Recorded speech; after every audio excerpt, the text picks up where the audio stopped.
Yo, welcome back, people, to another Avengers stream. You know what it is, man. We got Big Steve, yes, Big Steve, JSGC, Hugh, and Luke from MCFC. Lads, all the links are in the title, so make sure you go give these guys a follow, subscribe to the channel, help grow the City community, man.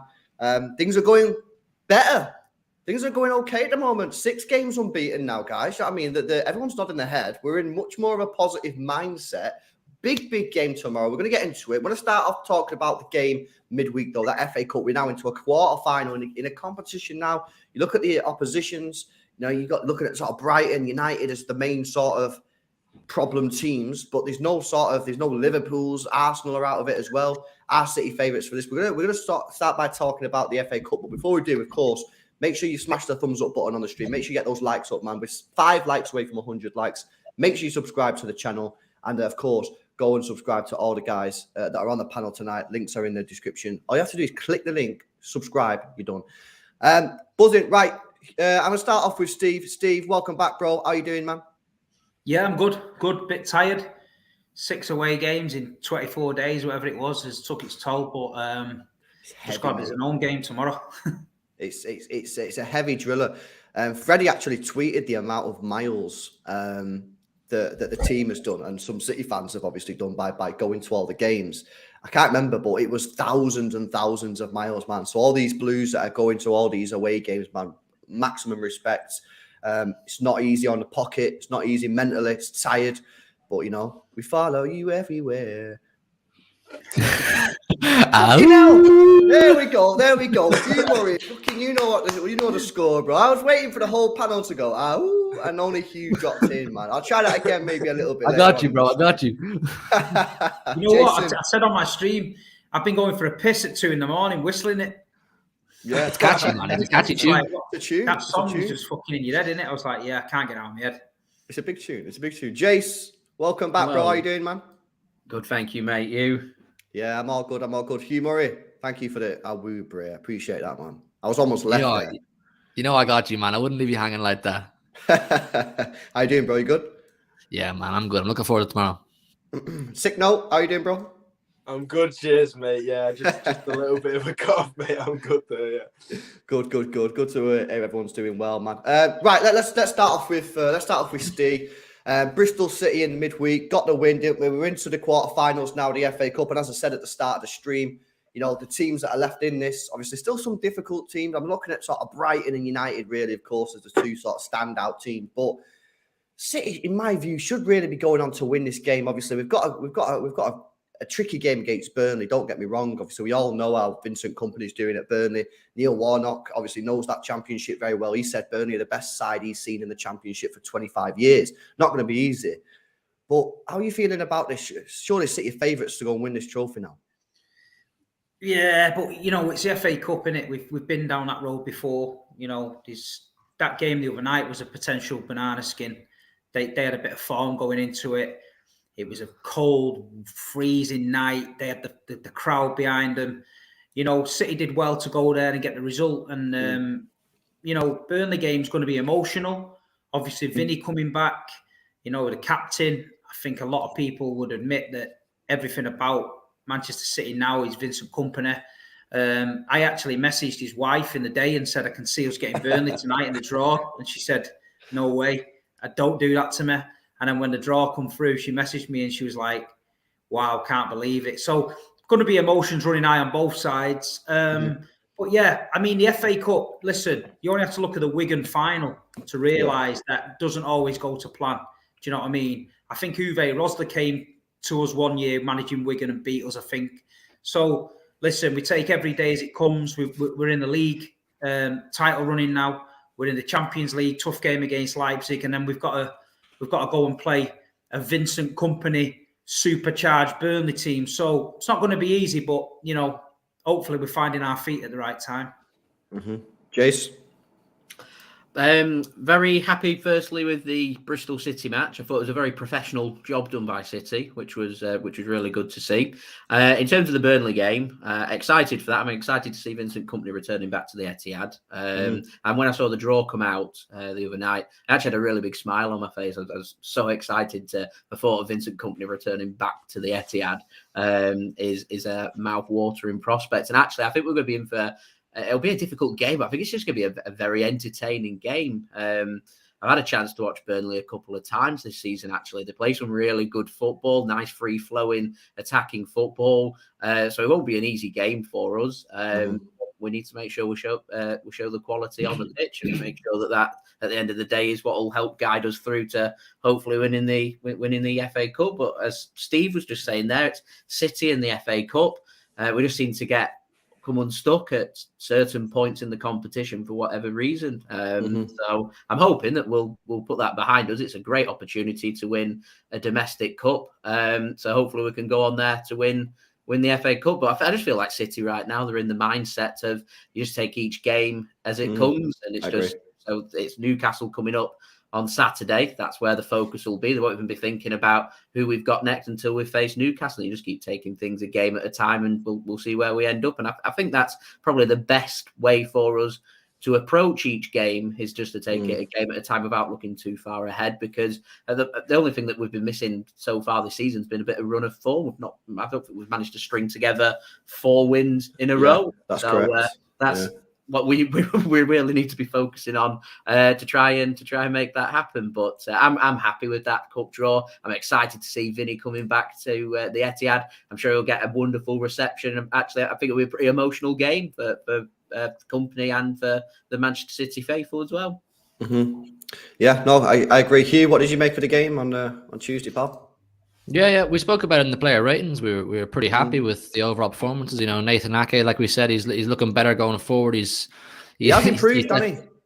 You know, he has. He's definitely, like we said, he wouldn't be put in that position if Pep Guardiola didn't feel he could at least develop into the kind of left back that he wants. And like I said, he's getting involved in 1-2s and build-up play. And he's shown that he possibly can be a Manchester City left back. You know, Phil Foden building on good form he's had, Haaland and that kind of thing. Or Alvarez, sorry, he played a good game even though he didn't score a goal. We spoke about, you know, the impact he can have on the game even when he's not actually looking like he's going to score a goal. You know, he can cause problems for defenders, and chaos is the big. Oh, I think I've lost you. Have you guys lost you there as well? Yeah,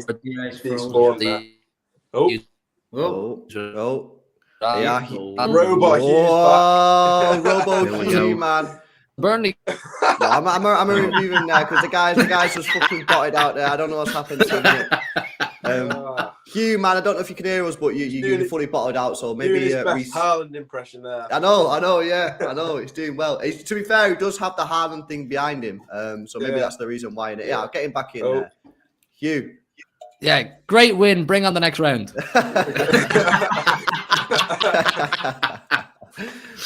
Luke, what did you make of the performance on Tuesday? Obviously, against a team in good form again. Yeah, I just think it was. Yeah, I think Bristol City. I think I'm right in saying before that they had like 11 games unbeaten or something. So yeah, good performance. As Steve said, tough place to go. And we just got the job done. Foden, obviously, De Bruyne on form, and then the draw, obviously getting Burnley. I don't think we can. You don't want to kid yourself into thinking that obviously they are a Champions League, a Championship side. Sorry, but I think they're actually obviously better than that. And I think they'd obviously give a good game to at least half the Premier League. So. You'd obviously expect them to come up, and I think it's going to be quite a difficult game. But obviously, with company coming back, you'd hope we can get a win. Obviously, yeah. Mm-hmm. So I'm pretty happy with the draw, but could have been better. Could have been Grimsby at home, couldn't it? But oh well. Mm-hmm. I want to speak about you. You mentioned his name there, Phil Foden. Obviously, it's been playing pretty well over the last couple of games that he's been in. He went through a little bit of a dodgy spell, didn't he? Where I think everyone thought, something's not right here. Whether it's something off the pitch, family issues, whether he's had a bust up with the manager, bust up with the players, whatever. Turns out he actually said in a recent interview, didn't he, that he had some sort of niggles in his foot, but he wasn't the same. Phil Foden has been really, really good now for the last sort of 3 games, I'd say, that he's played, in my opinion. I think he's going to be a crucial part of the season going forward, especially in that attack. When you look at that attack, you're looking at the Grealishes and the Mahrez. Great players, don't get me wrong, but they're not explosive, right? They're not explosive players, and I think sometimes you need a little bit of that chaos and that. And I think Phil Foden's the player that can do that. How important? I'll throw this out to Jace first, and then guys just chip in. How important do you think Phil Foden could be in this running? I mean, obviously, like I say, completely different to the Grealishes and the Mahrez, completely different style. Can get goals, can get assists, takes players on, fast, quick on the ball as well. It's just one of them players that seems to get utilised a lot out wide. And he offers something completely different to what Mahrez or Grealish can, because he's got a little bit of directness to his game. And he's not the quickest of players, but he's also not slow either. And when he wants to, he can take his man on. He's got a fantastic skill set. And an informed Foden, arguably, is our best wide player that we've got. And for something that we've not really seen Pep experiment with before with Mahrez, it's always Mahrez goes on the right-hand side, Jack Grealish goes on the left-hand side. But Foden, he can play on the left, play on the right, he can go through the centre. So there's lots of opportunities there for lots of minutes for him to play in lots of different roles and doing lots of different stuff with Manchester City. And him finding his form, I mean, he's a top-quality young player, isn't he? And the most exciting part is I think Phil Foden can get even better than what he has shown over the last 2 or 3 games or so. So he's a massive, massive player for City to have available to us in this big running that we've got coming up. And we need every player to count. We need them to be showing the quality, because at the end of the day, when it comes to the really fine moments in games, so I'm talking the big games that we've got coming up, Champions League matches, obviously the FA Cup quarter-final as well. Sometimes these games can just be decided by just one moment. And Phil Foden is one of them players. He's got the quality that can make the difference, that he's got a good shot on him. He can pass the ball really well. So he's got a huge role to play, in my opinion, coming up with the big games that we've got. I'm excited to see what he can do. Mm-hmm. Yeah, just to jump in there a little bit. I remember one moment as well last season, around this kind of time. I think Foden came off the bench against Atletico at home. Obviously, on aggregate, ended 1-0. And he comes off the bench, pretty much his first touch, slots De Bruyne in, and De Bruyne finishes it off nicely. And the game ends 1-0 across 2 legs, the only goal. And it's just those little fine moments that Foden can produce. Look, the year before that, he was so good in that game against PSG. Mm-hmm. And yeah, I think he's just got that quality. If he can get kind of rolling, get into a bit of good form, I think, yeah, the big games he's going to be useful in. Steve, Hugh, anything to add on Foden? Yeah, we all know he's not been his best this season, and then obviously the news comes out he was carrying a niggle in the ankles, and he says it was tough for him to play football with that in the back of his mind. He definitely adds a different dimension just at the right important time of the season, where we were looking a little bit flat. We were taking 2 steps forward, 3 steps back, winning at Arsenal, shooting ourselves in the foot of Forest, and then someone like Phil coming in now and getting that energy back in the side and trying new things. We seem to be creating more chances, getting the ball in the box a little bit more quicker. It's a perfect time for Foden to show us now what he's made of, and he's definitely the man on form at the minute, and I'm looking forward to him pushing us on to that title. Hopefully, Do you think he's earned? Do you think he's earned a starting spot, Steve, or do you still think that Mahrez? Because Grealish and Mahrez have been playing really well as well. This is the problem. No, yeah, I think it's a great option to have. I think we've now got 3 of them there that we can rotate a little bit. Maybe Bernardo can come in and rotate with them a little bit, but I just think we used to look at the bench early in the season. We had Foden on the bench, and nobody was crying out for him to come on because he wasn't the same guy. I think now we know what we've got in the locker. So if he starts with Grealish and Mahrez, we know we've got a fully fit Foden who can come on last 20 minutes. And like what Luke says, he only takes a minute to change the game. So he's definitely a positive to have him back in full fitness. Yeah. Hugh, anything to add on Foden?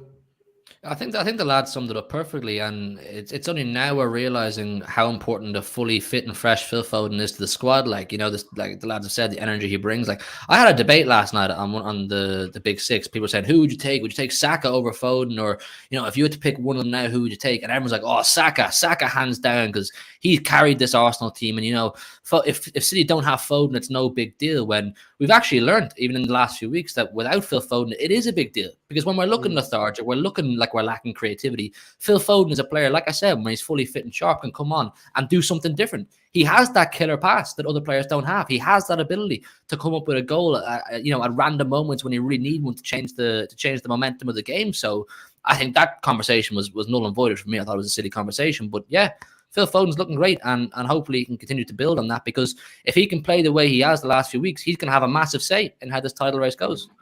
Yeah, no, I agree. I love Saka. I think Saka's a great player, but I'd argue that this is probably one of Foden's worst seasons in a Man City kit. He still scored the same amount of goals as Saka, and Saka takes pens. You know what I'm saying? And he's got a better goals per 90 than Saka. So, you know, I think it's not to put Saka down by any stretch, but I think Foden's just on a different level. And I think you've seen that in the last couple of games. And I think that when Foden gets a proper run in this team, I think he's back. And I felt it coming. I tweeted a couple of weeks ago saying he's gonna come back soon, because you know what it is, right? When City were going through that period of, like, we were pretty poor, weren't we? You know what I mean? Really slow football, didn't create no chances. Rumours of arguments between players. Pep Guardiola calling the players unhappy FC or whatever he called it. And it just didn't look like a good environment to be. And as fans, we were like, what's going on here? What's going on? Phil Foden is a City fan. He's a City fan. He's from the local area. He's a City fan all his life. So in my view, I called it. I said, at some point, Phil's going to click, and he's going to be like, and that's why it's always good, where possible, to have City fans in the team, because if you get City fans in it, they're always willing to just go that extra little bit for you, because why? Because they bleed blue, right? And that's the situation. And I felt it coming. To be fair, he's come in and he's done a lot better than I thought he was going to do. But he's absolutely smashed it. I think he's going to be crucial for the rest of the season. Just like I say, just because of the different option that he gives us to Mahrez and Grealish. Whether he starts over Grealish or Mahrez, I think that's a difficult conversation. I think it'll depend on game by game, depending on the opposition. But, you know, it's just great news that we've got him back in some good form, because he was, he just went off the boil. As he accepted, you know, he said it himself, but it's good to have him back.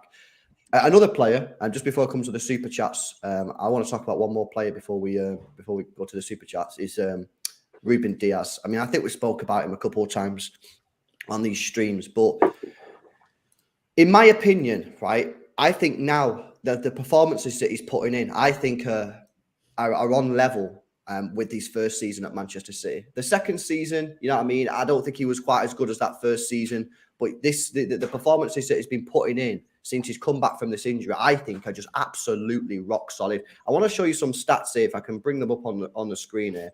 I should be able to bring them up. Here we go. Right, if we look at these stats on the right-hand side here, guys, yeah, look at this. This was against Bristol City. 2 block shots. He won 3 out of 3 ground duels. He won his only aerial duel of the game.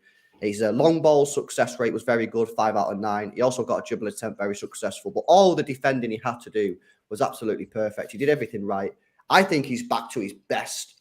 I'm going to throw out so anyone can come in on this one, but Ruben Diaz, I think he's back to his best at the moment. Yeah, I'd agree with you there, LB, because every time I'm there panicking, you know, they've got the ball on the edge of the box or whatever, it just seems that Diaz just kind of slides in, or he gets like a block in or whatever. and then the whole away end shouting like Ruben at him or whatever. And it's just every time you think they're going to get a shot off, he just seems to appear from somewhere. And he was like that in his first season, as you said. Last season, I think he was good, but he wasn't on that level that he set in the first season. Mm-hmm. But then this season, since his injury, since he's come back, he just seems to appear from somewhere. And his leadership as well on the pitch, I think, is immense as well. So, yeah, that's what I reckon. Yeah, he breathes confidence, doesn't he? He really does breathe confidence. I feel when I watch City and I see Ruben Diaz starting, we're going with the back three. I think that's for another topic for another time. Do we think the back three is the way forward or not? But when I see Ruben Diaz, we're playing the back three and he sits there right in the middle of that defence where I think we see the absolute best out of Ruben Diaz because he's able to see everything ahead of him. And I just feel like our defence clicks better with Ruben Diaz in that side. And I'm actually really excited that once we get John Stones back into full fitness again, and I don't mean this is any disrespect towards Manuel Akanji. I think he's come in, a lad that we brought in for £15 million in the summer. He was meant to be Man City's fifth choice player at the back, and he's come in and done a really good job. But in that first season that Ruben Diaz had, he formed an amazing partnership with John Stones. And I'm excited if we've got a back three going and we've got John Stones sitting on the right side of that centre back and Ruben Diaz partnering alongside there. I think our defence is going to get even better. And our defence has been doing an incredible job. They've been doing a really good job of just limiting teams to having one opportunity in a game. And it's been frustrating some of the games that they've only had one chance and they've put them away, but they've limited them really well. And I do genuinely put that down to just how good Ruben Diaz has been for Manchester City. He's passionate about defending. He's passionate about keeping clean sheets for City as well. So at the back, when I see Diaz starting, no concerns from me whatsoever. Mm-hmm. Yeah, it's the leadership quality that we lacked. You know, early in the season, we were a bit of a soft touch at the back. We conceded some stupid goals. There was nobody really grabbing people at the back and shaking them up a little bit. And as you've seen in a few games, he's made some last-ditch blocks, thrown his body on the line. Anyone makes a block in the back four, he's up, he's straight over to him, high-fiving him. He's patting him on the back. He's getting them going. You know, I've been on the front row at Arsenal and near the front the other night, and you can hear the back four's vocal with him in there. You know, when I think Akanji is better when Ruben plays, because I think sometimes Akanji can switch off a little bit position-wise, but you always see Ruben pulling him in, you know, making sure Nathan Ake is where he needs to be.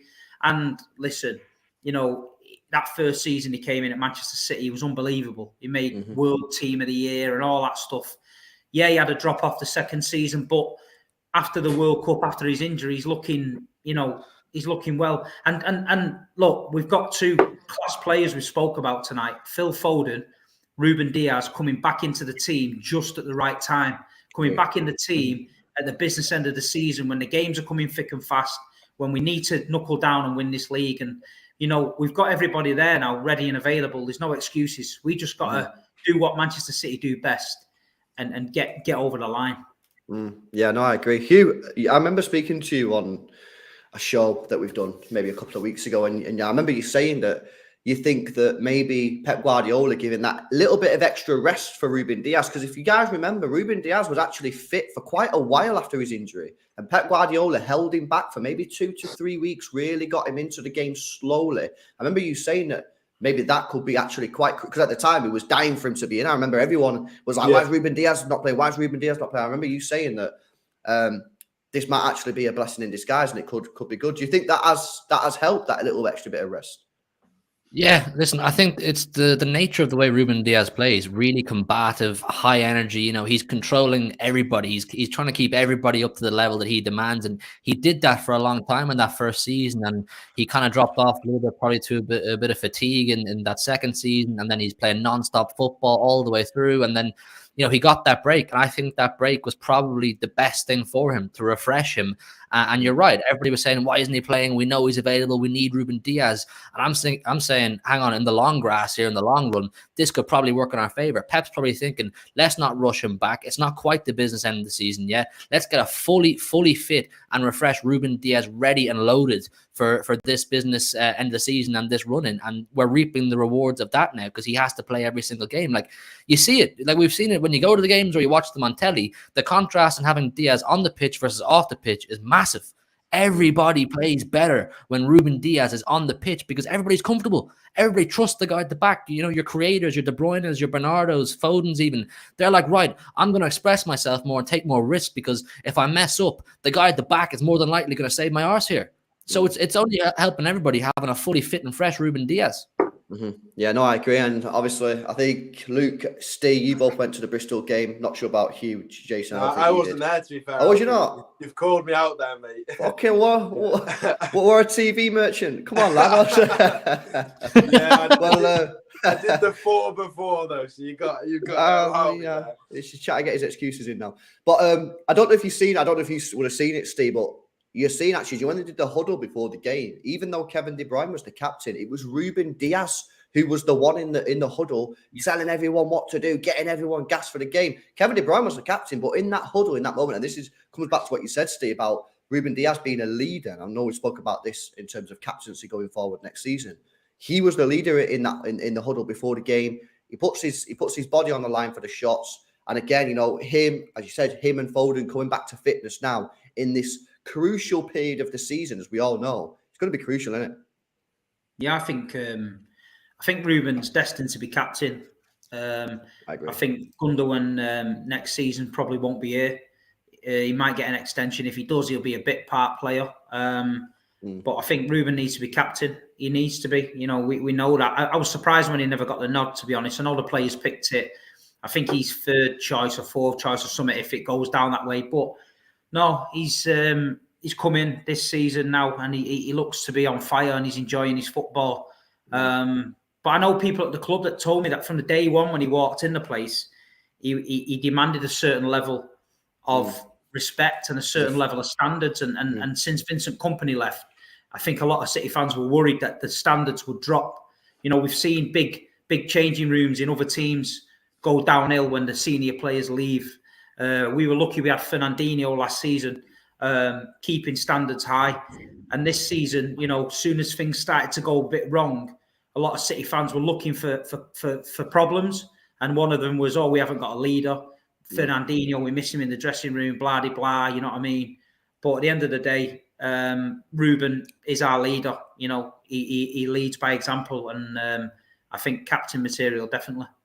I agree. You know what we learned? You know as well, and Diaz, we learned a lot about him in the documentary they did last season. Was the Together one when they did one of the episodes? Half of it was about Ruben Diaz, and they followed him around his apartment and his day-to-day routine. And you could see it's almost actually weird how tunnel vision this guy is to get better and work hard and lead by example. You know, being there an hour and a half before training starts, being there an hour and a half before training ends, and that's the Ruben Diaz we know and love. And Steve and Luke, who were at that Arsenal away game, I saw them there. Steve, then TV star out of the front row. You would have seen what I'm about to talk about.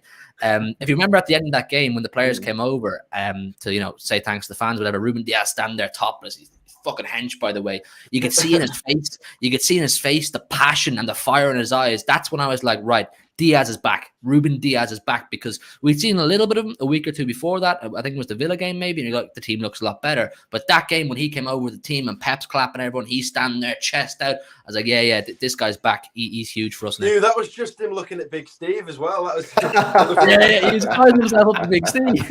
Hey, I'll tell you a better story than that. Leipzig, we all marched from the square to the ground. So there's about 200 lads all marching down the road towards the ground, and they're all singing City and that, and all the pubs are full of Leipzig fans looking out thinking, who's this mob here? Like an army here. Then all of a sudden the police sirens start coming, the City coach is coming down the road. So you got 200 pissed up City fans, lunatics, just invaded the road and blocked the coach. And Ruben Diaz was on the top deck.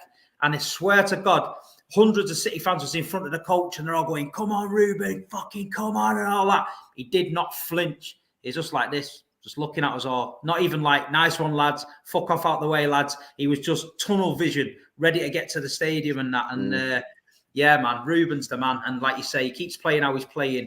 You know, he's exactly what we need. I'm looking at City's record in the Premier League this season. So I think we've lost, 3 games? We've lost 4 games this season. Only one of them losses was when Ruben Diaz played. Which was the Liverpool game, which we actually didn't deserve to lose. We lost because of a Cancelo mistake, So the other 3 he didn't play any of the games. So he's clearly a big part of our team, And just quickly before we move on to sort of the Newcastle game, Steve said it, but are we all in agreement that Ruben Diaz should be our captain going into next season? Does anyone disagree with that? Yeah, I agree. No, he's him. I'd He's like him. to Who else see would it, they but have? the players in it. Yeah, the players. Well, might you've got choose. Kevin De Bruyne, obviously he's up there as well. Kyle You've Walker, got if he's Rodri, not- Walker, yeah.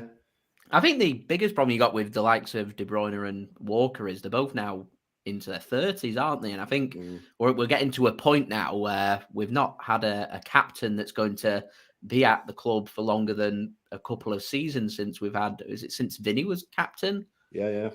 So I just think it'd just do the squad a world of good having a captain who's going to be a captain for a fair few years. And Ruben Diaz to me would be the standout option. And actually, yeah, I compare him a lot to Vincent Kompany because he reminds me a lot of Vincent Kompany. Vincent Kompany was the type of player that would turn up to training an hour and a half early, like what Ruben Diaz is.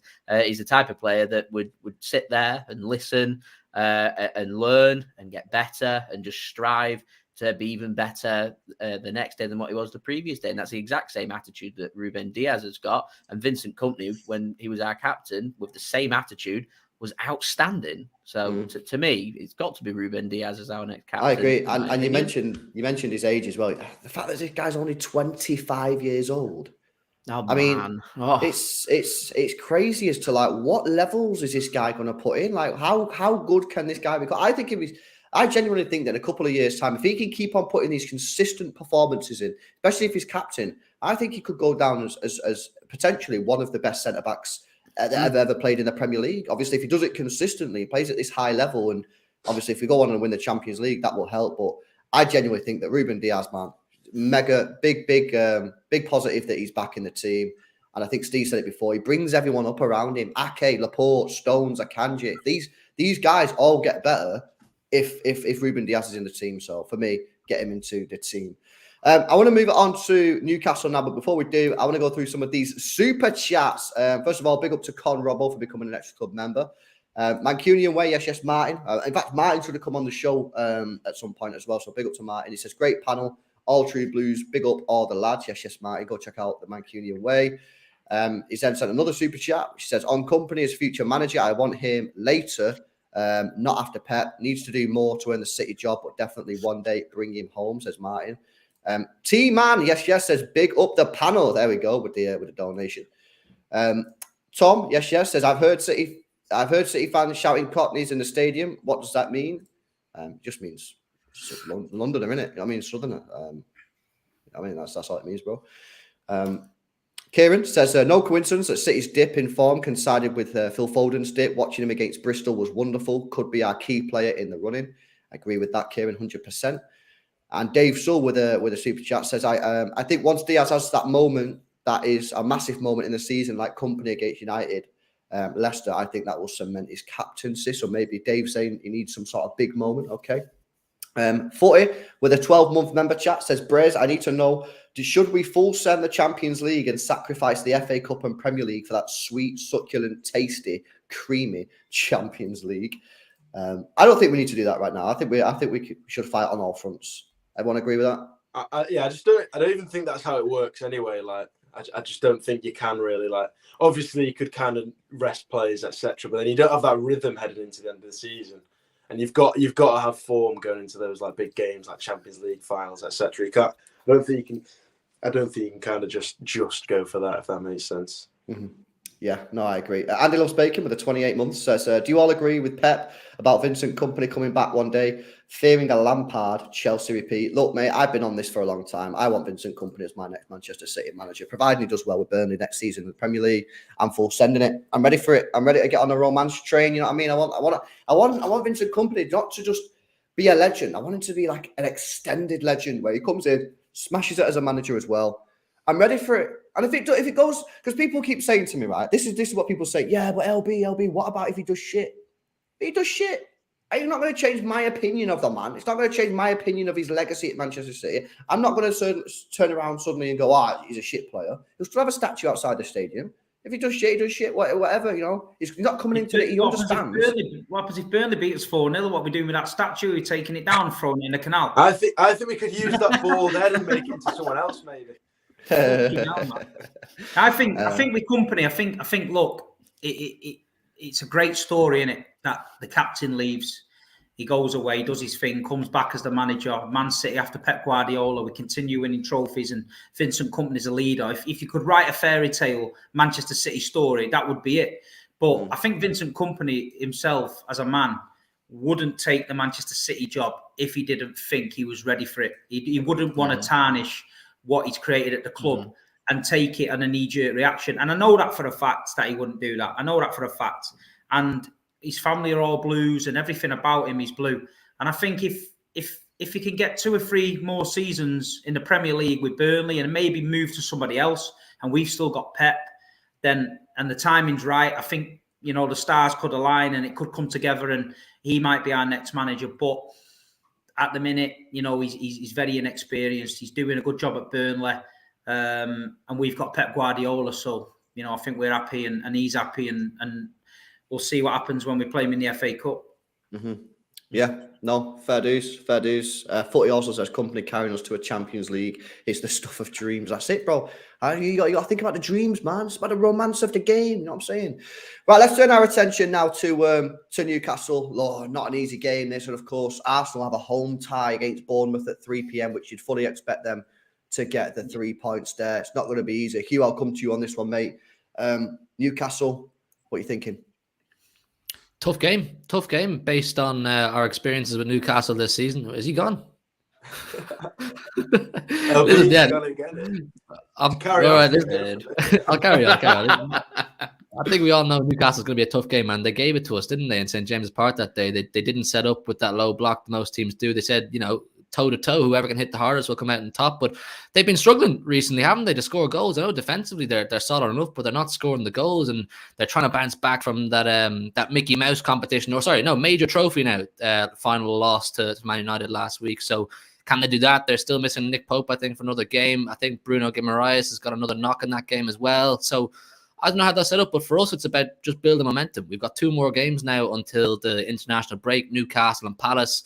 You know, win both of them, hopefully, and then the pressure's on. You know, you're into that last sort of 10, 12 games that nobody fully enjoys because they're quite sickening, you know, before every game. Doesn't matter who you're playing, the nerves and the anxiety. So, yeah, listen, massive 2 games in the next 10 days, but it starts tomorrow morning. Nice of you to join us. I agree. I think it's going to be a difficult game. They obviously sit back. We saw them play Arsenal, that 0-0 game, a couple months back. And I think they're just going to try and do the same thing to City. I think they should have tried that against United. I know it was a cup final. I think they should have sat back a little bit more. I agree. But yeah, I'm fully expecting them to try and just sit back. And obviously they'd be buzzing with a 0-0. But I think the early goal for me is what we need to get against them. And I think that could be difficult. But the problem, the only thing I'd take you up on that point is, though, when they went to Arsenal, they were in the top 4. Yeah. And I know they've got games in hand on Tottenham, but they're no longer in the top 4. True. And they're on some shit form. I mean, if you look at the form, they've only won 2 out of the last 6 Premier League games. You know what I mean? They lost the final. They've drawn a lot of games there as well. I agree with the point. I think that they should. I think they played way too open against Man United, even though it wasn't mega open. I think they should have. I think it should have sat deeper. And if they was in the top 4, I would agree. I think they should come to the Etihad Stadium and just sit on the edge of the penalty area and just try and get a 0-0. But this is what I spoke about. I spoke about it this morning with Jordan on the stream about whether Eddie Howe thinks to himself, is a draw enough? Because if you look at this, if you look at the table, they've got 2 games in hand in Tottenham. But if they draw the game and then win their other game in hand, they'll be level on points with Spurs. And I just think going into the sort of the run-in, I probably favour Spurs there. So I think Eddie Howe's got a really difficult decision. Does he do what he did against Arsenal? Which if he does, could be a difficult difficult afternoon for City, because we've not been creating the most chances in the world in the last couple of weeks, even though we have improved. And for Newcastle, just on such bad form, they've really let that top 4 slip. It's a massive game for them. Jace, what do you think about? You made a brilliant point there, and I echoed exactly what you just said there in my preview that I put up earlier today for this game. And it's at a point where I genuinely feel not so sure if Newcastle need to win this game, but I feel like they need to come to the Etihad and take something from us, so they've got that confidence to try and turn not so much turn the season around, but try and get it back on track, because they were looking really good for a top 4 spot. And since the World Cup, they've played 14 games in all competitions and they've won 6 games. So their form's dipped. Other teams around them have been picking up points, and they've got teams hot on their tails now that they need to be looking up rather than looking down. And I can see Newcastle, if they just carry this on for another 2 or 3 games, even though they've got the games in hand, they're going to be struggling to make the top 4. So they need something. They need that turn of momentum. And this is a perfect game for them to try and do that. They can come to the Etihad, they can take something off us, then they've got something to work with in their coming fixtures to try and turn their form around to get back into the top 4. It's a massive game. And in terms of your point you was making about Newcastle's approach against United in the cup final last week, I thought that for the first, it's so difficult. It's their first game for a final for, 2 generations worth of fans. So they want Newcastle to go out there and have a real good scrap with United.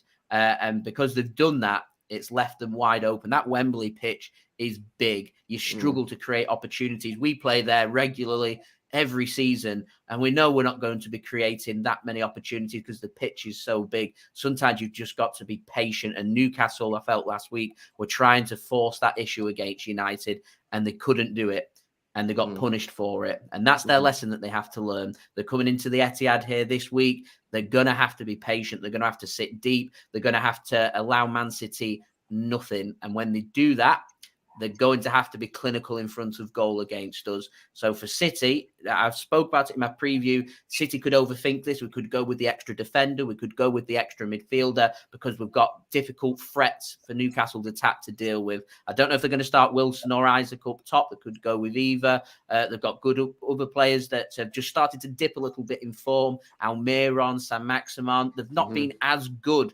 since the Premier League's returned after the World Cup. But these are dangerous players. And if City, I don't want us to overthink it. I'd rather go with a nice attacking front 4. And I spoke about it in my preview. I really want Alvarez to be starting in this game. I want him to sit alongside Erling Haaland. If we need Alvarez to drop deeper, to receive the ball, to draw defenders away, to create the space, then so be it. Julian Alvarez's job doesn't have to be week in, week out to be scoring goals for Manchester City. We've got the best goal scorer in the world in our team in Erling Haaland. All we need to do is find a way against a tough defence. Newcastle got the best defence in the Premier League, 12 clean sheets. They've conceded just 15 times in 23 games. So Man City need to find a way to make that space. And I want us to go with an extra attacker to help do that. Alvarez will draw the defenders away.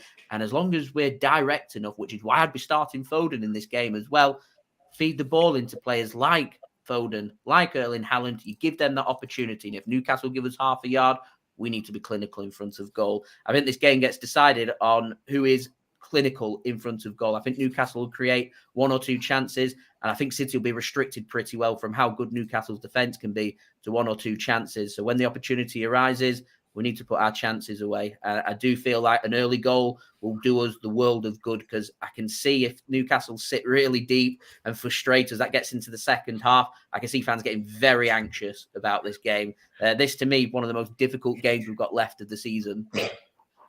Why are people saying Gary Neville in the chat, man? I don't fucking get it, innit? I don't get why people are saying that. It's fucking guy looks nothing like Gary Neville. I don't get it, innit? Yeah, no, I agree. I think it's going to be a title decided, just because we've got that tricky game that we could drop points in. Obviously tomorrow, Newcastle a great side, and Bournemouth, fucking hell, you know what I mean? We know about Bournemouth. I think Arsenal get an easy win there, unfortunately for us. I mean, and then you look at the next game after that for Arsenal is Fulham. Probably going to get a W there. So City just have to focus on this. And this is what you said at the beginning of the stream, Jace, is that City just have to look one by one and just keep going for the points and hope that because obviously we have to beat Arsenal at the Etihad anyway. But I think we all agree that's a given. And then just hope that some other team can do a job on Arsenal and get the win. But otherwise, you know, it's going to be a tricky situation. But we just have to focus on ourselves. Tomorrow's going to be a tricky game. I do think that Newcastle will revert back to just playing really defensive football. I don't see them going trying to take us on, although maybe they should be a little bit more open to try and get the goals. I don't know, innit? But I don't know. Big Steve's just getting absolutely spammed in the chat, by the way. There's just, when I look at the chat, it's just pictures of fucking Steve's face. Steve, man, show yourself, bro. The people want to know what you got to say about Newcastle, mate. Come on.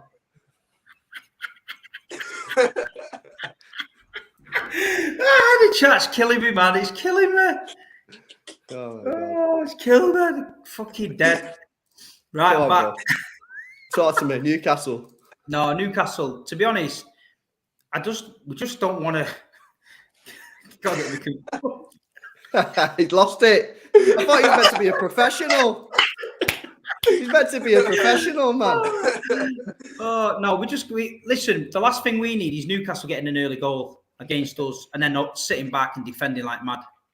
It's just I can see daft free kicks, edge of the box, Trippier, mad. But I think we get the job done tomorrow. They're not firing. We're on it.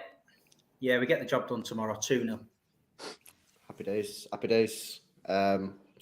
Yeah, no, it's not going to be an easy one. Form guide, by the way. Newcastle have only won 1 in the last 5, and that was the 5th game away. 3 draws and a loss recently in the Premier League. Only 2 wins in the last 6. They don't score many goals. They don't concede many either. I just think it's going to be one of them games where if we turn up tomorrow, play our game, and everyone does the job well, and we play well, I think we'll sneak a win. I don't think it'll be a 3-4, 5-0. No chance. But I think we could sneak a win. I agree. Sort of that 2-0 scoreline. But at the same time, we have to be locked in. They have good players. They have good that Guares, he's a good player. Isaac is obviously being bought in for big money. Sam Maximum and Almiron. I know Jason's saying they've not done well recently, and I know they've not done well recently, but their players are on the day, can turn up and just cause you problems. Almiron will be fired up for the game, as we all know. Maximum's just chaotic. You never know what he's going to do. You don't know what he's doing himself. So we just have to be dialed in. But if our attacking players turn up tomorrow, that's a big confidence boost. Jace mentioned, Hugh, that he'd want to see Harden and Alvarez tomorrow. How would you go with the sort of attacking lines there? Would you play Harden and Alvarez? Would you play Kev? What would you do? It's a tough one, isn't it? It's a tough one because where do you fit him in? Yeah, you have to take one of the big hitters out if you're going to play Alvarez as well. But it's quite clear when we do play Alvarez, he's very effective. You know, he can crop up with a goal, or else he can do what I said earlier on and cause problems for the defense and give them something else to think about. But I mean, like we said with Kev, he's one of those players that even if he's not playing great, he can still get a goal like he did in Bristol the other day. You know, if we need a goal desperately tomorrow, I still wouldn't be taking Kev off because he's capable of doing something crazy like that. But I don't know. It's just a tough one. I'd love to know the other last thing. Who do you take out for Alvarez? That's the problem. It'd have to be Kevin. It'd have to be Kevin De Bruyne. Yeah, I don't know. I don't like the idea of doing any title running without Kevin De Bruyne. But looking at recent form, does he deserve his place in the starting 11 every week? I just don't think he can play Haaland, Alvarez, and Kevin De Bruyne in the same team. I don't think Alvarez is going to play. He's all right, like you say. He's a bit rough around the edges. If you notice, Alvarez's second touch is a tackle because his first touch is 2 foot away from him, so he's running to win it back. At the end of the day, Alvarez is going to be useful coming off the bench for us when we need a bit of energy, a little bit of a spark, someone to buzz around the defence and cause a bit of chaos. I think that's his job. He's going to play in the cup games probably, but Premier League, back to business, get the win. Newcastle are a good side. They're not a rubbish side. They've got a really good back four, you know, and we've just got to make sure we don't do anything stupid. Like I said, a little free kick, edge of the box, Kieran Trippier, bang, they get a 1-0, then they're going to defend like mad, and we get shut out, and then we're frustrated. We're 1-0 down or a 1-1, and we can't afford it. We need to throw the kitchen sink at them, in my opinion. They're going to play St. Maximin for his pace on the counter, because counter-attacking players will always shit Pep up, and he'll be panicking about it. But against Newcastle at St. James's, because Kyle Walker was playing inverted fullback, he was leaving 3 or 4 yards on St. Maximum, so he had a head start on him every time. Complete chaos that game. Yeah, if Kyle Walker plays fullback and stays at fullback with him, he don't get past him. Simple as that. So listen, I'm sure Newcastle. Well, I spoke to a Newcastle fan today, and they're a little bit worried about it coming to the Etihad. They don't fancy it, I don't think, especially after the cup final. So we've just got to make, you know, they're down on the knees at the minute, losing the cup final. We just got to make sure we put them out of the misery. Yeah. Just on top of what Steve just said then as well, that game 3-3 at St. James, I think it was in August. It was just complete chaos. 3-1 down at one point. Then we got 2 quick goals, and then the game kind of just like fizzled out because Newcastle decided they were probably happy with the points, sat back a little bit more. And we can't get to 60 minutes and not be ahead because they are gonna. I think at that point they are just gonna sit back, and I think we've got to go for an early goal or whatever, and just try and make sure we we don't end up in a bad situation in the second half. There's the first goal is key in it. We've seen it all before. You play teams like this, you go with 1-0 down, boom, done. You know what I mean? It's very, very tricky to get back. You might get a draw if you sneak it. To get a win when you go 1-0 down against a team like this is going to be very, very tricky. We've got to be on the front foot. We've got to try and create chances, test the goalkeeper, and then on the counter-attacks that we have to deal with them well. If you have to take a tactical foul, take the tactical foul. You know, I think that's something that maybe we can criticise. If you look at the Forest game, I think there was a couple of opportunities for maybe a players to take a tactical foul before they got in the penalty area. We didn't do it. Take the foul, take the yellow, and you just have to play a smart game. But it's going to be a tricky game, man. I'm looking forward to it. Steve, what have you got coming up on the channel, on your Instagram? Anything coming up, man? Well, just hit 15k subs, so I'm buzzing with that. Never thought I'd see the day. You know, everyone used to moan. You've not got many, you know, you don't put many videos out. I'm looking at the chat, loving the emojis.